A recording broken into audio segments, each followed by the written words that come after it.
নমস্কাৰ বন্ধুসকল মই ধীৰাজ বৰ্মন আৰু তোমালোকে চাই আছে জব জ্ঞান আছাম। আজি মই ডিসকাস কৰিম প্ৰিপজিশনৰ বিষয়ে। প্ৰিপজিশন এক খুবেই ইম্পৰ্টেন্ট টপিক হয়। তো প্ৰিপজিশনত প্ৰথমতে আজি মই যেটো ব্যৱহাৰ কৰিম হেতু হল প্ৰিপজিশন অফ টাইম। ঠিক আছে, আজি আমি শিকিম প্ৰিপজিশন অফ টাইম। টাইম মানে এতিয়া চাব পাৰে, টাইম মানে হল সময়, হয়নে? সময় এতিয়া সময় কেতিয়াবা exact টাইম দিব পাৰে। ধৰক exact time means 7 o'clock, 7টা 7 o'clock, ঠিক আছে, বা 8 am বা 9 pm, এনেকুৱা ফিক্সড টাইমিং। যেটো এটা ফিক্সড টাইমিং হয় 8 am 7 o'clock 8 o'clock, এনেকুৱা যদি ফিক্সড টাইম হয়, ফিক্সড টাইমৰ লগত, that means মই ইয়াতে লিখিছো ফিক্সড টাইম। ঠিক আছে, ফিক্সড টাইম যদি থাকে এটা ফিক্সড টাইমৰ লগত কিন্তু এড হয় কি প্ৰিপজিশন ব্যৱহাৰ কৰা হয়, এড প্ৰিপজিশন ব্যৱহাৰ কৰা হয়। ঠিক আছে, আৰু তেনেকে যদি ইয়াৰ, যদি ইয়াৰ হয় বছৰ, ঠিক আছে, মান্থ হয় মান্থ, ভালদৰে মনত ৰাখিবা, বছৰ month, then certain period of time মানে এটা long duration period of time, এটা long duration যদি মই ক'ব পাৰো যেনে লাইক summer, ঠিক আছে, summer summer summer বা winter, এটো এটা লং পিৰিয়ড অফ টাইম, এটা মানে অকল এটা মান হয়, হয়নে? দুই তিনি মাহ লগ হয় summer বা winter, এটা লং পিৰিয়ড অফ টাইম।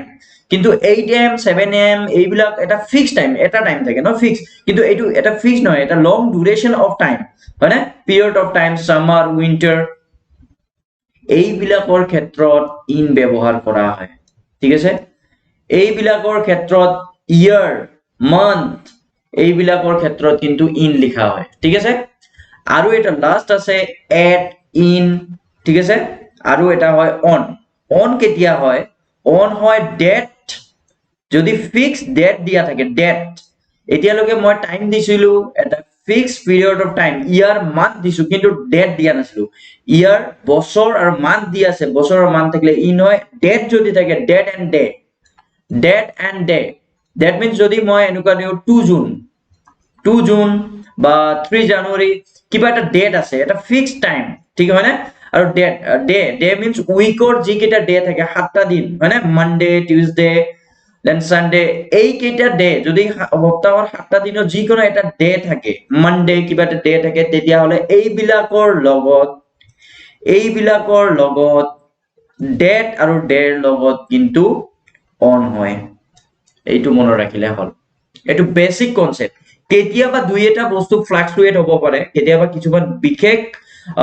ক্ৰাইটেৰিয়া, বিশেষ কেছৰ কাৰণে এক্সেপশন দুই এটা থাকে, এইটো মই ডিসকাস কৰিম। তো মেইন যেটো কনসেপ্ট হয়, মেইন কনসেপ্ট এইটো হয় যে ইয়াৰ মান্থৰ আগত ইন, ডে বা ডেটৰ আগত অন, এন্ড যেটো ফিক্সড টাইমৰ ক্ষেত্ৰত কি হয়, এড ব্যৱহাৰ কৰা। তো এটা এক্সাম্পল লৈছো, এইকেইটা এক্সাম্পল দিয়া আছে, এটা প্ৰেক্টিস সেটে ল'ব পাৰো। I have a meeting 10 am, কেইটাত? 10টাত, এটা ফিক্সড টাইম দিয়া আছে। ফিক্সড টাইম হলে মই অলৰেডি কৈছো যদি ফিক্সড টাইম হয় কি হয়, এড। তো ইয়াতে কোনটো ৰাইট হ'ব? এড। ইয়াতে কি হ'ব? Add. Next to the movie starts, এই ইয়াতে এটা ফিক্সড টাইম দিয়া আছে, হয় না? কেইটাত স্টার্ট হ'ব? 3টাত স্টার্ট হ'ব। তো এটা ফিক্সড টাইম দিয়া আছে, ফিক্সড টাইম হলে এড হয়, ফিক্সড টাইম হলে কি হ'ব? এড হ'ব। ঠিক আছে, এতিয়া যদি নেক্সট টু যাও, next hall I don't like to go out। আচ্ছা, এইটো ক্ষেত্ৰত আকৌ এটা কথা মনত ৰাখিলে হল, নাইটৰ লগত সদায় এড হয়, কিন্তু জেনাৰেলি যদি মৰ্নিং এইকেইটা বস্তু মনত ৰাখিবা, মৰ্নিং, দেন যদি ইভিনিং হয়, ইভিনিং এন্ড আফটাৰনুন, জেনাৰেলি এইকেইটাৰ লগত যদি প্ৰিপজিশন উইদাউট এনি কন্ডিশন থাকে, তেতিয়া হলে কিন্তু ইন হয়। এইকেইটাৰ লগত কি ব্যৱহাৰ কৰা হয়? ইন ব্যৱহাৰ কৰা হয়। In the morning, in the evening, in the afternoon, এইকেইটা মনত ৰাখিলে হল in the morning, in the evening, in the afternoon. But যদি নাইট, মিডনাইট, দেন নুন, এইকেইটা যদি মই ইউজ কৰো, এইকেইটাৰ লগত কিন্তু এড ব্যৱহাৰ কৰা হয়। এইকেইটাৰ লগত কি হয়? এইকেইটাৰ লগত এড ব্যৱহাৰ কৰা হয়। এইটো মনত ৰাখিলে হল, এইটো মৰ্নিং ইভিনিং আফটাৰনুনৰ লগত ইন হয় কিন্তু বাকি এইকেইটাৰ লগত কি হয় এড হয় তো I don't like to go out at night ঠিক আছে দেন নেক্সট এইটো এড হ'ব then the plane is landing again fix time দিয়া আছে ফিক্স টাইম হলে কি হয় এড হয় ইয়াতে কি হ'ব এড ঠিক আছে দেন নেক্সট কোৱেশ্চনটো কি হ'ল উই হেভ লাঞ্চ ঠিক আছে উই হেভ লাঞ্চ কি হ'ব এইটো অলৰেডি মই কৈ দিছো নুন থাকিলে কি হয় এড ব্যৱহাৰ কৰা নুন থাকিলে কি হয় ডাইৰেক্ট এড লগাই দিলে হয় ঠিক আছে I go to bed already মই কৈ দিছো মিডনাইট থাকিলেও কি ব্যৱহাৰ কৰা হয় এড ব্যৱহাৰ কৰা হয় গতিকে ইয়াতে কি হ'ব add I will finish work 7 o'clock. Now, এটা important বস্তু exception আহিছে 7 o'clock. টাইম থাকিলে সকলো সময়তে মই কৈছো টাইম থাকিলে সকলো সময়তে কিন্তু এড ব্যৱহাৰ কৰা নহয় I will finish এইটো ভৱিষ্যৎ কাল ভৱিষ্যৎ in future ফিউচাৰত I will finish work কনসেপ্টটো লব I will finish work 7 o'clock মই কোনো এটা কাম আৰম্ভ কৰিছো 7টাত শেষ কৰিম একজাক্ট 7টাত কামটো শেষ নহব কিন্তু একজাক্ট প্ৰিসাইজ মিন্স একদম 7টাত কামটো শেষ নহব 7টাৰ হয় অলপ আগত হ'ব নহলে 7টাৰ অলপ পিছত হ'ব কাৰণ কোনো ফিক্স নহয় time to in future not certain কিন্তু 7টা এটা মানে এপ্ৰক্স টাইম লৈছে তাৰ আগে পিছে শেষ হ'ব গতিকে একজাক্ট টাইম নোহোৱা কাৰণে আই উইল ফিনিশ ওয়াৰ্ক বাই যদি একজাক্ট টাইম নহয় ফিউচাৰ ভৱিষ্যতত থাকে ভৱিষ্যতত কিবা এটা কাম কিবা এটা টাইমৰ ভিতৰত কামটো শেষ কৰিব লাগে দেন এইটো ইউজ কৰা হয় বাই ফিক্স টাইম নহয় ঠিক আছে 7 o'clock যদিও আছে 8 o'clock যদিও থাকিল হয় কিন্তু ইয়াতে বাই কাৰণ এইটো একজাক্ট টাইমত ফিনিশ নহব অলপ আগা পিছা হ'ব পাৰে then I will finish the report the end of the next week কোনো proper fixed time নাই next week next অহা সপ্তাহত কিন্তু এটা fixed day দিয়া নাই ঠিক আছে তো এইটো ক্ষেত্ৰত কি হয় will future tense হয় ভৱিষ্যতত হয় এটা fixed time নহয় কিন্তু এটা certain period of time এটা long duration আছে গতিকে ইয়াতে কি ইউজ কৰা হয় by ইউজ কৰা হ'ব ঠিক আছে next Raj was born এইটো সব month এইটো কি হয় month মই অলৰেডি কৈছো month year হয় না month year থাকিলে কি হয় in তো ইয়াতে কি হ'ব in January ঠিক আছে ইয়াতে এইটো ৰাইট হ'ব হয় না then next যদি মই লওঁ এটা পেনটো চেঞ্জ কৰি দিছো কালাৰটো আচ্ছা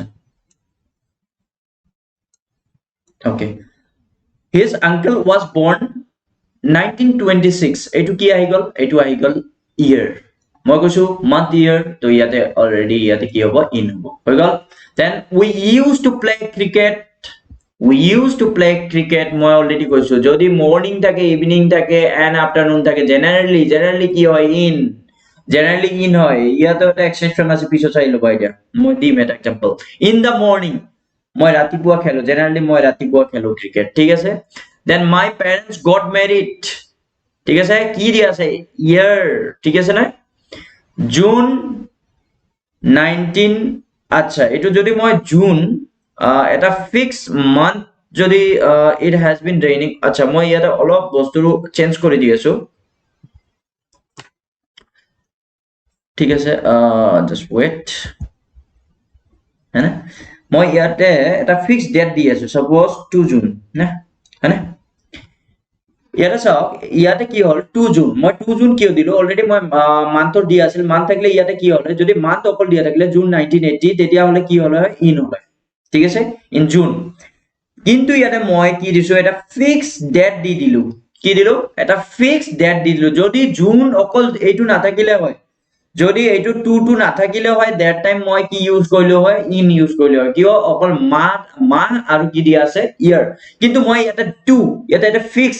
2 জুন দিলো 2 জুন দিয়াৰ লগে লগে 2 কি হয় এটা ডেট হয় আৰু ডেটৰ আগত সদায় কি হয় মই কৈ দিছো ডেটৰ আগত ডেট এন্ড ডেট আগত অন হয় তো মই ইয়াতে কি ব্যৱহাৰ কৰিম অন ব্যৱহাৰ কৰিম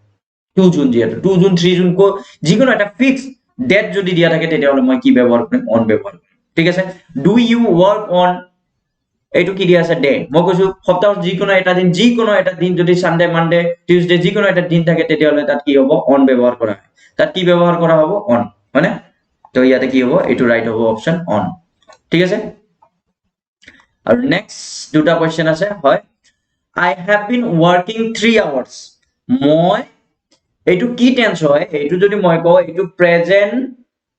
প্ৰেজেন্ট পারফেক্ট কন্টিনিউয়াস টেন্স হয় ঠিক আছে প্রেজেন্ট পারফেক্ট কন্টিনিউয়াস টেন্স হয় যদি প্রেজেন্ট পারফেক্ট কন্টিনিউয়াস টেন্স থাকে ঠিক আছে it has been raining it has been working has been working ইমান ঘন্টা ধৰি কাম কৰি আছো ঠিক আছে এটা লং ডিউৰেচন ইউজ কৰিছে I have been working তো ইয়াতে কি হ'ব 3 আৱাৰ্স এটো মনত ৰাখিলে হ'ল 3 আৱাৰ্স কোনো এটা ফিক্স টাইম কোৱা নাই মানে ডিউৰেচনটো কৈছে 3 আৱাৰ্স 4 আৱাৰ্স 5 আৱাৰ্স কিন্তু কেতিয়া আৰম্ভ হৈছিল কাম I have been working কেতিয়া কামটো আৰম্ভ হৈছিল এটো দিয়া নাই কিন্তু 3 ঘন্টা ধৰি কাম কৰি আছো মই সাপোজ মই যদি ৰাতিপুৱা কিবা এটা কাম কৰিছো যদি মই মেনশন কৰিলো হয় ৰাতিপুৱা আফটাৰনুন মৰ্নিং কিবা এটা টাইম মেনশন কৰিছে যে মই এইটোৰ পৰা কামটো ষ্টাৰ্ট কৰিছো হয় ৰাতিপুৱা 10টা পৰা বা ইমানটা পৰা কামটো কৰি আছো মই তেতিয়া এটা ফিক্স টাইমৰ পৰা আৰম্ভ হৈছে তেতিয়া হলে কেছটো সিন্স হয় সিন্স কিন্তু ইয়াতে কি হয় এটা ফিক্স টাইমৰ পৰা আৰম্ভ কৰা নাই কিন্তু কামটো কৰি আছে তো ইয়াতে কি হ'ব ফৰ ইউজ কৰা হয় ঠিক আছে ইয়াতে কি হ'ব ফৰ মই 3 ঘন্টা ধৰি কামটো কৰি আছো 3 ঘন্টা ধৰি কামটো কৰি আছো কিন্তু কেতিয়া কামটো ষ্টাৰ্ট হৈছিল দিয়া নাই তো এটো তেনেকুৱা ক্ষেত্ৰত কি হয় ফৰ ঠিক আছে 2 আৱাৰ্স 3 আৱাৰ্স 4 আৱাৰ্স 5 আৱাৰ্স 10 আৱাৰ্স যদি তেনেকুৱা থাকে তো ইয়াতে ফৰ ঠিক আছে আৰু যদি কিবা এটা টাইম দিয়া থাকে মৰ্নিং ইভিনিং আফটাৰনুন ইয়াতে চাও ইয়াতে কিন্তু ইন নহব জেনাৰেলি ইন দা মৰ্নিং হয় ইন হয় কিন্তু ইয়াতে কি হৈছে কোৱেশ্চনটো বুজি লওক ইট হ্যাজ বিন ৰেইনিং ৰাতিপুৱাৰ পৰা এতিয়ালৈকে বৰষুণ ৰাতিপুৱাৰ পৰা এতিয়ালৈকে বৰষুণ পৰিয়ে আছে It has been raining since morning. ৰাতিপুৱাৰ পৰা বৰষুণ পৰি আছে in the morning নহয় এতিয়াও পৰি আছে তো in the নহয় এইটো হ'ব since যেহেতু মেনশন কৰা আছে টাইমটো তো ইয়াতে কি হ'ব since morning আশা কৰো তোমালোকে ভিডিওটো চাই ভাল পালা যদি ভাল পাইছা তেতিয়াহলে লগৰবোৰৰ মাজত শ্বেয়াৰ কৰি দিবা ভিডিওটো আৰু নেক্সট ভিডিও মই অহাকালি 8টাত পাবা আৰু মই অতি সোনকালে জেনাৰেল নলেজৰ এটা সিৰিজ আৰম্ভ কৰিম আৰু মেথছৰ ৰেগুলাৰলি মেথছ মোষ্ট প্ৰবাবলি মই ৰাতিপুৱা দিবলৈ ট্ৰাই কৰিম ৰাতিপুৱা সোনকালে মেথছৰ এটা সিৰিজ মই সোনকালে লৈ আহি আছো তো যদি ভাল লাগে ভিডিওবোৰ শ্বেয়াৰ কৰি থাকক লগৰবোৰৰ মাজত তো ভিডিওটো চোৱাৰ কাৰণে অশেষ ধন্যবাদ এণ্ড থ্যাংক ইউ